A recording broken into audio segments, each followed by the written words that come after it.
সোহাগের মা রান্নাঘরে সকলকেই স্বাগত। আজ কোনো রেসিপি নয়, আজ একটু ব্লগ শেয়ার করব।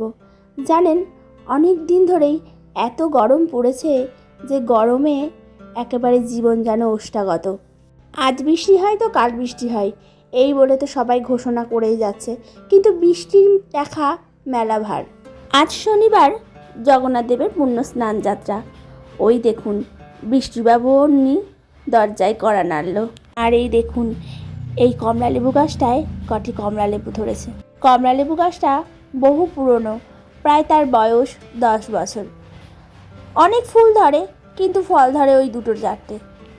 যাই হোক, বৃষ্টি পড়ছে, বৃষ্টির স্বাদ তো একটু নেই। ওহ, আপনাদেরকে বলতেই ভুলে গেছি, জানেন, এটি হলো আমার বাড়ির ছোট্ট একটি বাগান। আর এই যে সামনে একটি আম গাছ, এই আম গাছটিও প্রায় 10 বছর হয়ে গেছে। আর এই দেখুন একটি পেঁপে গাছ আছে।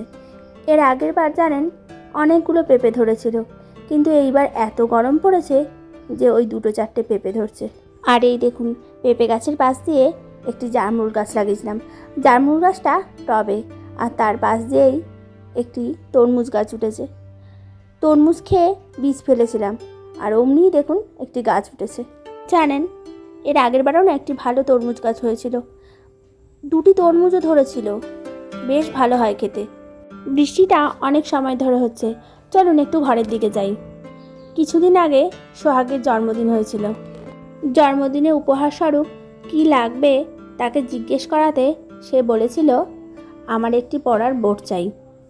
চলুন আপনাদেরকে একটু বোর্ডটি দেখাই। এই যে বোর্ডটি প্রায় সাদা, একটু ঘিয়ে ঘিয়ে কালার, তার দুদিকটা এরকম। আর এই যে দাঁড়ান দেখাই আপনাদেরকে, এই যে ভীম আর অন্যদিকে কৃষ্ণা।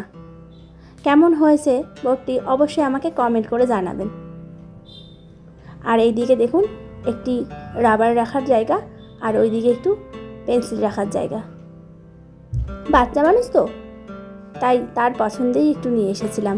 কিছুদিন আগে এখানে গঙ্গা পুজো ছিল, জানেন, ওখানে একটি ছোট্ট মেলাও বসেছিল। এই যে মেলা থেকে একটি ছোট্ট গাছ কিনে নিয়েছিলাম, দেখুন তো কেমন হয়েছে। তার নিচে একটা ছোট্ট টব, জানেন, দেখতে বেশ ভালো লাগছিল, তাই একটু কিনে নিলাম। চলুন একটু সোহাগের দিকে যাই, দেখি সোহাগ কী করছে। ওই দেখুন সোহাগ আঁকা করছে।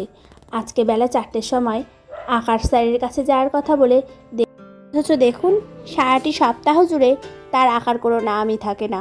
স্যারের বকুনির ভয়েতে খুব তোড়জোড় চলছে আঁকার।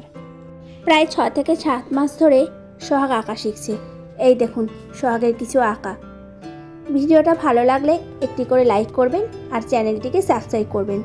আর অবশ্যই ভালো থাকবেন, সুস্থ থাকবেন। আজ এই পর্যন্তই, আবার দেখা হবে নতুন একটি ভিডিওতে। টাটা।